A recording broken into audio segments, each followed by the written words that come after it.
ছেলেটি এক নজরেই বুঝে ফেলল মায়ের সাথে যে একচোখা লোকটা জুয়া খেলছে সে কারচুপি করছে। সে নিজের হাতে ভালো কার্ড রেখেছে আর মায়ের হাতে দিয়েছে সবচেয়ে ছোট ভাঙ্গা কার্ড। ফলাফল, খেলা শুরু হতেই দুজনেই একসাথে 10,000 টাকা বাজি ধরল। কিন্তু মা যখন নিজের কার্ড দেখলো মুহূর্তেই ভয় পেয়ে গেল। কিন্তু সেই একচোখা লোকটা ভেতরে ভেতরে হাসলো, কারণ সে জানতো মহিলা এখন হেরে যাবে। কিন্তু তখন হঠাৎ একটা অদ্ভুত ঘটনা ঘটল।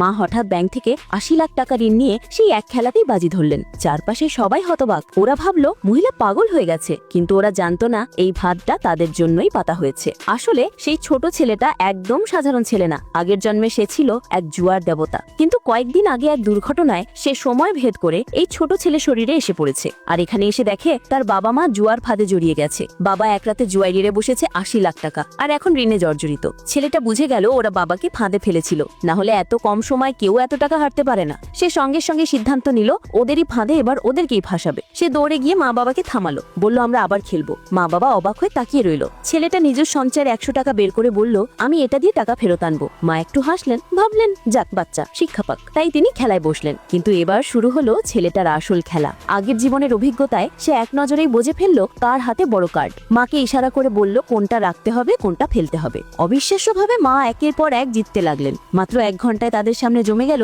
বড় বড় টোকেনের পাহাড়। মা অবাক হয়ে বললেন এগুলো সব আমাদের? পাশে বলল হ্যাঁ, আপনি প্রায় 7,000-এর মতো জিতেছেন। সবাই অবাক, কিন্তু ছেলেটা জানতো এটা আসলে শুরুর ফাঁদ। ওরা ইচ্ছে করে জিততে দিচ্ছে যাতে লোভ বাড়ে আর পরে একসাথে সব হারায়। ঠিক তখনই একচোখা লোকটা বলল চল এবার বড় বাজি ধরি, সীমা নেই। বাবা সঙ্গে সঙ্গে বললেন না, আগের বার এমন বাজিতেই আমি 80 লাখ হেরেছিলাম। কিন্তু মা তখন জেতার নেশায় পাগল হয়ে গেছেন। তিনি বললেন যদি এইবার জিতি সব টাকা ফেরত পাবো। ছেলেটা দেখলো মা দ্বিধায়, তখন মায়ের হাত ধরে বলল মা ভয় পেও না, আমি আছি। মাকে সাহস দিতে সে বলল আমার বিশেষ ক্ষমতা আছে, আমি কার্ডের সংখ্যা দেখতে পারি। মা অবাক হয়ে বললেন সত্যি? ছেলেটা তখন পাশের টেবিল থেকে একটা কার্ড তুলে দেখালো, এইটা 6 পয়েন্ট। সবাই অবাক হয়ে গেল। মা এখন পুরো বিশ্বাস পেয়ে গেলেন। তিনি শান্তভাবে আবার টেবিলে বসলেন। একচোখা লোকটা ভেতরে ভাবলো এখনই ওদের শেষ করার সময়।